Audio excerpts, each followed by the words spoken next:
آج اس دنیا میں زندگی گزارنے کے بہت سارے انداز ہیں.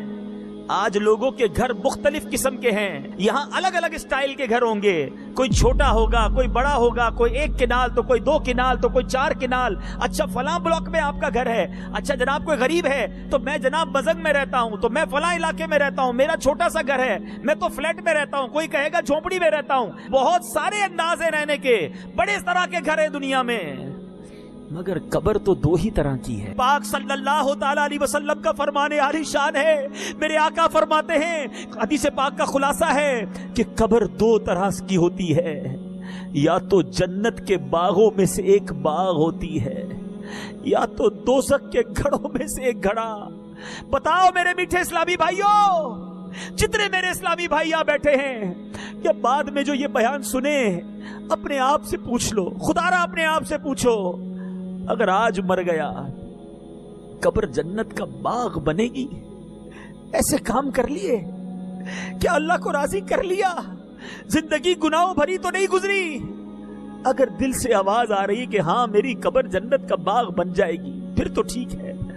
اور اگر آواز یہ آ رہی ہے کہ نہیں ابھی نہیں مرنا, ابھی تو بہت نیکیاں کرنی ہے, ابھی تو توبہ کرنی ہے, ابھی مر گیا تو مر جاؤں گا, پھنس جاؤں گا, تو بتاؤ پھر کب توبہ کرو گے؟ پھر انتظار کس بات کا ہے؟ اے میرے میٹھے اسلامی بھائیوں, اچانک موت آتی ہے. آج میرے نوجوان بیٹھے ہیں, میرے بزرگ بیٹھے ہیں, میرے بچے چھوٹے بھائی بیٹھے ہیں. سوچو, کبھی یہ نہ سوچنا کہ موت بڑھاپے میں جا کر آئے گی. ہمیں نہیں پتا کہ کبھی بھی آ جائے گی. بس آج گھر اچھا ہو اس کی فکر ہے. آج کی رات یہ فکر کر لو کہ میری قبر بھی نرم ہونی چاہیے, قبر بھی وسیع ہونی چاہیے, قبر بھی روشن ہونی چاہیے, قبر میں بھی ٹھنڈی ہوا ہونی چاہیے. جہنم کی آگ کیسے برداشت کروں گا؟ کیڑے مکوڑے آ گئے تو کیا کریں گے؟ اے میرے میٹھے اسلامی بھائیوں, آؤ آج اپنی قبر کی فکر کرتے ہیں. آج اس قبر کی فکر کرتے ہیں جس میں ساتھ کسی نے نہیں آنا. کفن میں جیب نہیں, قبر میں تجوری نہیں, میں ہوں گا اور میرے اعمال ہوں گے. حضرت یعقوب علیہ نبینا علیہ الصلوۃ والسلام نے ایک بار حضرت اسرائیل ملک الموت علیہ الصلوۃ والسلام سے کیا کہا؟ آپ کی دوستی تھی تو آپ حضرت یعقوب علیہ الصلوۃ والسلام نے ملک الموت سے کہا کہ ملک الموت آئے تو حضرت یعقوب علیہ الصلوۃ والسلام نے سوال کیا کہ آپ ملاقات کے لیے تشریف لائے ہیں یا میری روح قبض کرنے کے لیے آئے؟ کہا ملاقات کے لیے آیا ہوں. تو فرمایا کہ جب مجھے وفات دینے سے پہلے ایسا کرنا, میرے پاس اپنا قاصد پیغام دینے والا پہلے بھیج دینا, یعنی موت کا وقت آنے سے پہلے کوئی میسج دے دینا, کوئی قاصد بھیج دینا. چنانچہ جب روح قبض کرنے کے لیے ملک الموت آئے تو آپ علیہ الصلوۃ والسلام نے ارشاد فرمایا کہ آپ نے میری وفات سے قبل قاصد بھیجنے کا کہا تھا. بات ہوئی تھی کہ آپ میری روح قبض کرنے سے پہلے کوئی پیغام دیں گے, کوئی انڈیکیشن دیں گے, کوئی قاصد بھیجیں گے. ملک الموت نے کیا کہا سنو, کہتے سیاہ یعنی کالے بالوں کے بعد سفید بال, جسمانی طاقت کے بعد کمزوری اور سیدھی کمر کے بعد کمر کا جھکاؤ. اے یعقوب علیہ الصلوۃ والسلام, موت سے پہلے انسان کی طرف میرے یہی تو قاصد ہیں, یہی تو پیغام ہیں. آج کتنے میرے ایسے بھائی بیٹھے ہیں جن کے اب بال سفید ہونے لگ گئے.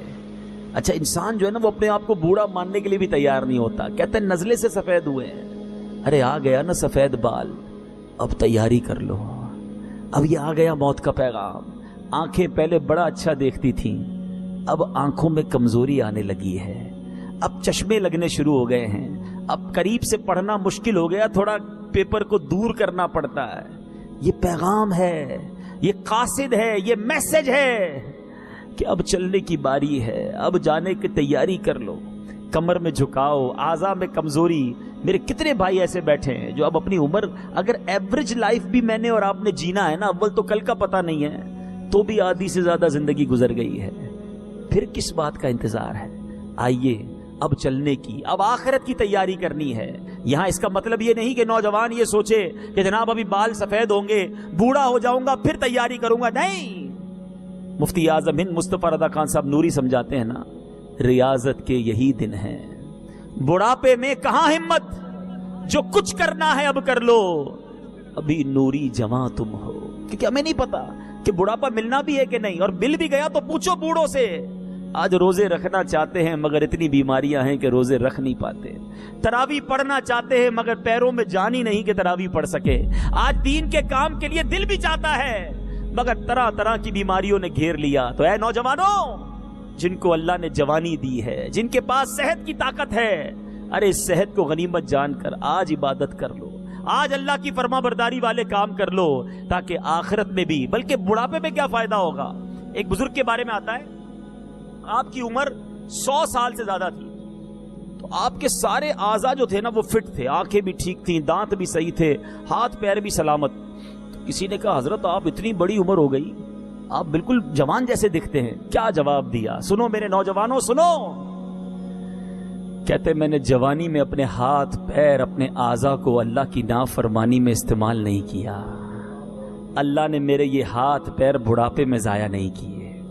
اب آپ کی مرضی ہے، انہی ہاتھ پیر سے رب کی نافرمانی کر لو، انہی آنکھوں سے رب کو ناراض کر لو، انہی کانوں سے رب کی نافرمانی کر لو۔ اے فلمیں ڈرامے دیکھنے والوں، بے حیا عورتوں سے دوستیاں کرنے والوں، اپنے کانوں میں میوزک کی آوازیں ڈالنے والوں، اپنے اندر برائی کے جذبوں کو بیدار کرنے والوں، سنو، آج شب برات جن محروموں کو نہیں بخشا جائے گا نا، اس میں شراب کا عادی اور بدکاری کا عادی بھی ہے، اسے نہیں بخشا جائے گا۔ نہ جاؤ ایسی محفلوں میں۔